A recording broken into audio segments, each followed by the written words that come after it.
Dubai নামতেই দেবদার craze শুরু। Hey guys, welcome to my channel. আমি মহারাজার। এখন আমরা কথা বলবো যে খাদান আজকেও ভাই, খাদান আজকেও যা রেসপন্স পেয়েছে। এবং আমি না খাদান বাইরে, আমি যখন বাংলা সিনেমা হলে দেখতে যাচ্ছি বা হিন্দি সিনেমা হলে দেখতে যাচ্ছি, আমি আজকেও দেখছিলাম যে সেখানে লোক সংখ্যা যা, খাদানে তার 3 গুণ বেশি লোক হচ্ছে এবং এখনও সেটা হচ্ছে।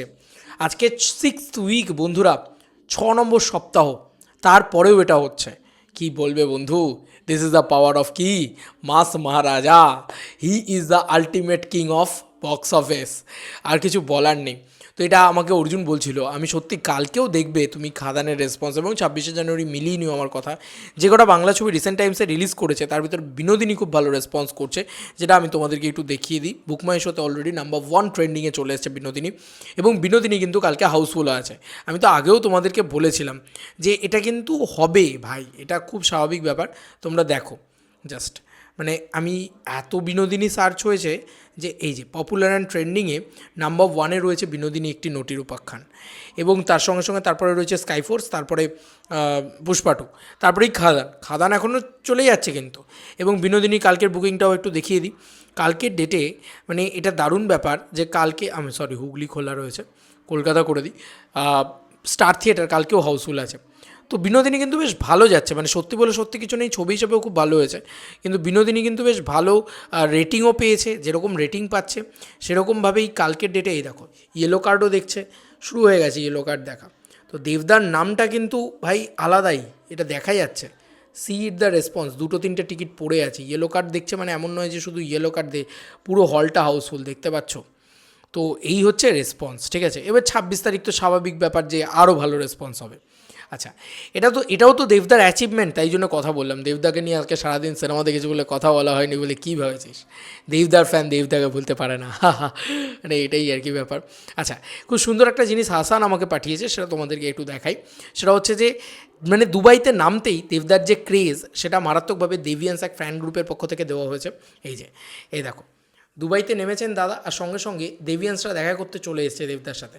তো দুবাইতে অলরেডি বিভিন্ন দেভিয়ান্সরা দেখা করেছেন, ছবি তুলেছেন দুবাই এয়ারপোর্টে। এটা এখানে পরিষ্কারভাবে লেখা রয়েছে, দেব অ্যান্ড যিশু ওয়েলকাম অ্যাট দুবাই এয়ারপোর্ট। তো এখানে কিন্তু অনেক মানুষ, হাজব্যান্ড ওয়াইফ হয়তো ওনারা হতে পারেন বা অন্য কিছু হতে পারেন, আমি জানি না ঠিক, তবে ওনারা এসে ছবি তুলেছেন। তো এটা একটা ক্রেজ বলা যেতে পারে। ওটা কিন্তু আবারও বলছি দুবাই, ঠিক আছে। দুবাই ভিসা পেতেও আমি শুনলাম কত লোকের কত সময় লাগে। তো সেই দুবাই, মানে দুবাই লোকের ড্রিম বলা যেতে পারে, সেই দুবাইয়ের মাটিতে দাদা নামতেই কিন্তু সেখানে মানুষজন তাকে ছেঁকে ধরছে, একটা ছবি তুলতে চাইছে। This is the craze of কি সুপারস্টার মেগাস্টার দেবদা। আর কি বলবো ভাই, মানে দুর্দান্ত ক্রেজ, দুর্দান্ত ক্রেজ। এবং তার সঙ্গে সঙ্গে এটা তো আমরা দেখতেই পেলাম সুন্দরভাবে তার সাথে ছবি তুলছে। এবং এছাড়াও তোমাদেরকে বলে রাখি, ব্যাংককও যাচ্ছে দাদা, এছাড়াও থাইল্যান্ড, মানে আরও কিছু অস্ট্রেলিয়া, লন্ডন, এই সমস্ত জায়গাতেও যাচ্ছে।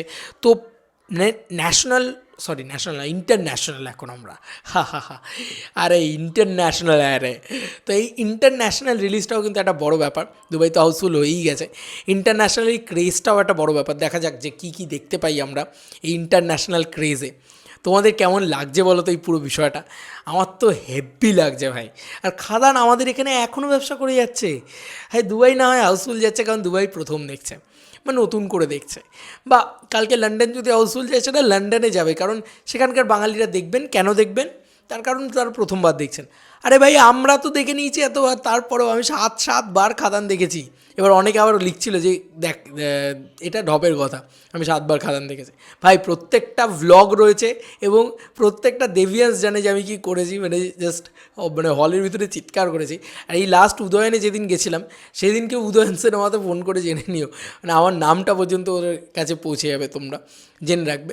আমি হলের ভিতরে বসেছিলাম, ইভেন কি একদম ফ্রন্ট রোতে ভিআইপি সিটেই বসেছিলাম, যে কারণেই বললাম যে নামটা জেনে রাখবে। যাই হোক, আমি আর বেশি গেলাম না এর ভিতরে গভীরে, অনেক মানুষই থাকে। দেখো একটা জিনিস আমি মনে করি, আমার কথা বাদ দাও, দেবদার কিছু হেটার্স আছে, আমি রিসেন্ট টাইমসে তারা আবার কাউ কাউ কাউ কাউ করা শুরু করেছে, কারণ নাকি বিনোদিনী নাকি সেই লেভেলে চলছে না। আরে ভাই, বিনোদিনী যেটা চলা সেটাই চলছে, একটা ফিমেল ওরিয়েন্টেড ছবি, সেটা প্রতিদিন হাউসফুল মারছে, একটা করে শো প্রত্যেক দিন হাউসফুল মারছে স্টার থিয়েটার বা বিনোদিনী থিয়েটার।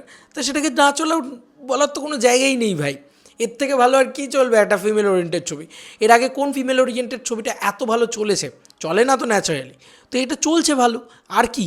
আর এটা দুর্গাপুজোর রিলিজ নয় বা এটা কোনো ফেস্টিভ্যাল রিলিজ নয়, স্বাভাবিক ব্যাপার।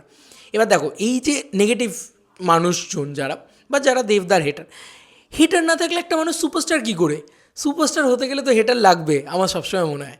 তো যারা দেবদার হেটার তারাই আমার হেটার। মানে এটা একদম আমি 200% শিওর।